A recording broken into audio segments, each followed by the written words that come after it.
Bonjour, je suis Nicolas Vernaz et bienvenue sur la chaîne de Redstone Consulting.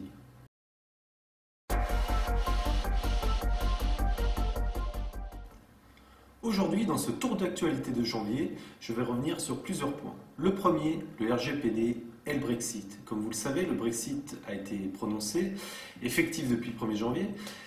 Et donc se pose la question de l'adéquation du Royaume-Uni avec l'espace européen, l'espace RGPD. Alors, ce qui a été décidé, c'est que rien n'était décidé. En gros, on continue comme ça pour 6 mois. On a donc une équivalence qui est valable encore 6 mois. Il faudra donc s'inquiéter, si vous voulez, des clauses contractuelles avec nos amis anglais à partir de juillet. Dans tous les cas, le conseil qu'on vous donne, c'est de déjà commencer à revoir vos clauses et vous préparer à un potentiel non-adéquation. Deuxième point, WhatsApp et Facebook. Alors ça fait la une de tous les journaux depuis 2-3 semaines. Vous l'avez certainement peut-être même vu sur votre téléphone si vous utilisez WhatsApp. WhatsApp a donc décidé de transférer toutes ces données à Facebook pour que Facebook puisse les utiliser afin d'améliorer leur service.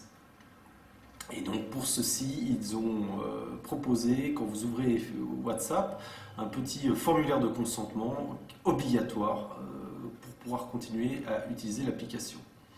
Alors, qu'en est-il pour les Européens et la Suisse? Donc ce transfert et cette utilisation de Facebook ne concernent que les gens en dehors de l'espace RGPD. WhatsApp considère la Suisse comme faisant partie de son espace RGPD. Donc va appliquer les mêmes règles qu'à l'Union européenne à la Suisse. Donc pour l'instant, la Suisse comme l'Union européenne sont encore, on va dire, protégés par le RGPD pour des utilisations abusives de Facebook. Maintenant, je dirais, il faut être pragmatique et réaliste. WhatsApp transfère déjà des données à Facebook. Si vous lisez la politique de confidentialité, c'est clair comme de l'eau de roche. Donc ne soyez pas dupes, si vous utilisez WhatsApp, les données sont déjà transférées. Donc, soit vous acceptez ceci, comme lorsque vous utilisez Facebook, vous acceptez que ces données soient utilisées pour d'autres choses, soit vous n'utilisez plus WhatsApp ni Facebook.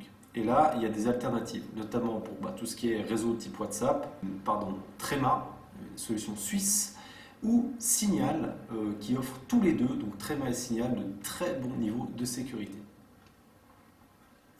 Troisième point, et c'est un point important, on a eu une amende pour une université, une amende dans le cadre du RGPD, pour l'université de Umeå en Suède, qui a récolté 55 000 € d'amende pour avoir stocké des données sensibles sans les avoir correctement protégées. Alors, petite piqûre de rappel pour tous nos amis universitaires et dans les écoles, du moment où vous faites de la recherche, vous allez probablement collecter des données sensibles.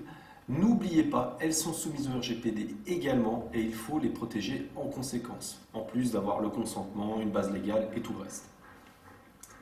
Dernier point, le RGPD, encore lui, on a maintenant les statistiques qui commencent à sortir pour 2020. Une statistique qui est claire et évidente, qui est déjà là, c'est que la hausse des sanctions RGPD en 2020 par rapport à 2019 a été de 39%.